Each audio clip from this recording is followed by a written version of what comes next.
With CitySip.com. I'm here today with Tricia Alley, head mixologist at the Black Market Liquor Bar.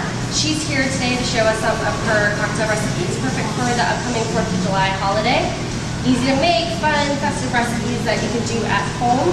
So, Tricia, without further ado, let's see what you got. Let's do it. All right, great. So in honor of the 4th of July, I wanted to make some cocktails that'll sparkle, and I've chosen a red, white, and blue cocktail. My red cocktail is on the menu here at Black Market Liquor Bar, and it's called Red, Hot, and Bothered. So we start with a couple of gorgeous seasonal strawberries, really beautiful this time of year. And we're just gonna give that a little bit of a pound, just smush them up. One thing I love about this cocktail also is it has antioxidant qualities with the strawberries. We're going to put some fresh citrus in there. And we're going to be using agave nectar to sweeten it, which is really low on the glycemic chart. So it's going to keep you from getting a hangover, it's going to be good for your waistline, and it's just going to taste really delicious. Natural sugars actually taste a lot better to me than the chemically treated ones. So that's a little agave nectar, and then some freshly squeezed lemon juice. Next ingredient I'm using here is just a little blood orange juice. They're not in season right now, but we find some really great farmers who have some special products. So this can also be substituted by just regular oranges that are more seasonal, like Valencia and Caracara oranges. But we're gonna stick with our blood orange since we had the in. Now I'm using some 42 Below vodka. I have a red tape on it because we've infused it with jalapeno, and that'll be a little bit of a firework in your tummy. Ounce and a half. And now we're going to cook the cocktail. Ice and the shake is how a craft bartender cooks the cocktail. The ice and the way that we apply it is like the stove and the fire for us.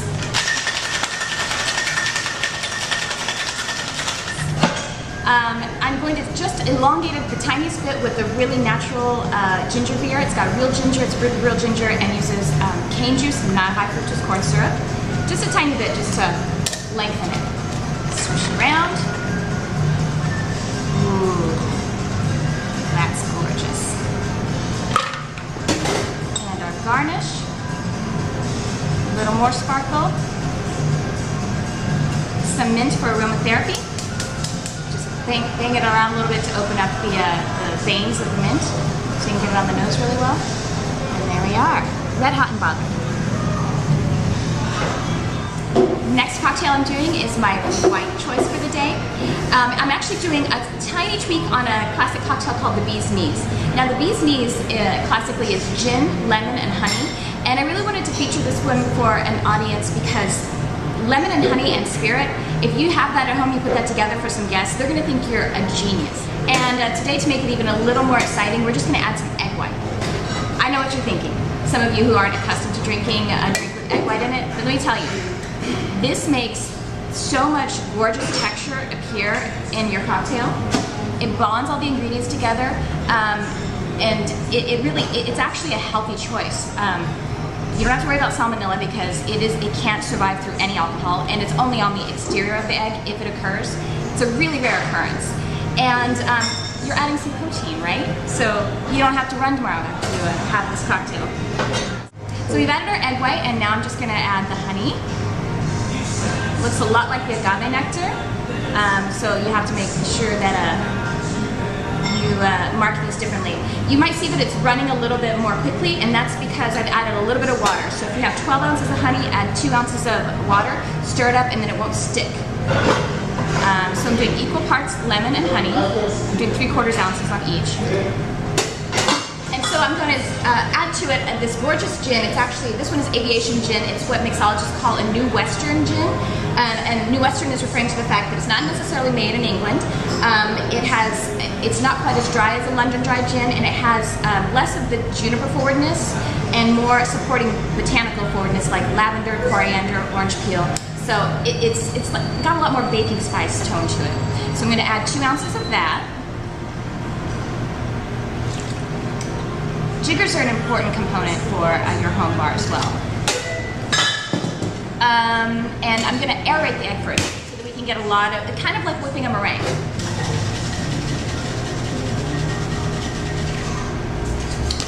now, a wet shake to cook it.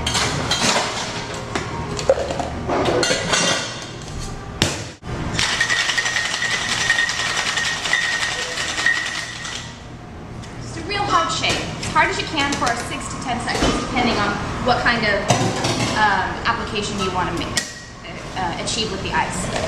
So now we're going to see the gorgeous texture and color that we created with our ingredients. I'm just going to let that foam rise up to the top, and then I'm going to apply some bitters. Bitters are another great component to have in a home bar. Bitters are basically like seasoning, salt and pepper, garlic, any kind of basic seasoning. So I'm just going to dab a little on there, keeping with our red, white, and blue theme, and then we'll swirl it around like they do in the coffee shops. It's going to look like a fancy cappuccino in a gorgeous glass. Voila! Onto our blue cocktail. I'm featuring some blackberries, which actually come out, as you know, a little bit blue. I'm going to grab a good pinch of them. This is also a variation on a classic cocktail, a smash. A smash is kind of like a mint julep with some lemon added. So I'm going to grab some mint as well and a couple of wedges of lemon. And we're going to do a light muddling here. Now, you might think that muddling is a super technical art that only really experienced mixologists can accomplish, and anyone can accomplish it. I just added all those ingredients in there. I'm going to give it a little bit of a press. You don't want to pulverize the ingredients. You just want to bring out their qualities. And I'm going to add some of that salt and pepper that I talked about earlier in the form of Angostura bitters. Just a dash. Well, maybe 2 dashes. Why not? And our spirit, the highlight of this show, is Old Overholt Rye. Rye whiskey is, it's sort of like, if you think about cornbread and rye bread, cornbread would be the kind of the character of bourbon, and rye bread would be the character of rye whiskey. And this rye whiskey is going to be really a really great component in all of these sweeter and aromatic ingredients. This whiskey is also really traditional, not super heavy, and it pairs gorgeously with citrus. So, a little bit of rye. 1, 2, 3. 2 ounces there.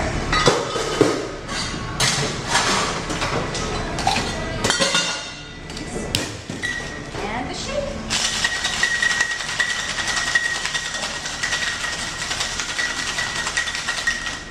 So you see, that's why we didn't have to pulverize the ingredients, because we're going to let the ice do something. I'm going to plate this up with some crushed ice.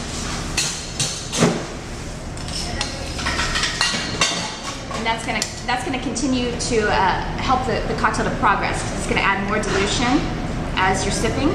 It'll be more dynamic when you first sip, and then as you're sitting around the pool with this cocktail, it'll dilute more and become more refreshing. And that's fun. Just top it off with some big mint sprig. Voila! Our blue cocktail. So we've made these really gorgeous cocktails.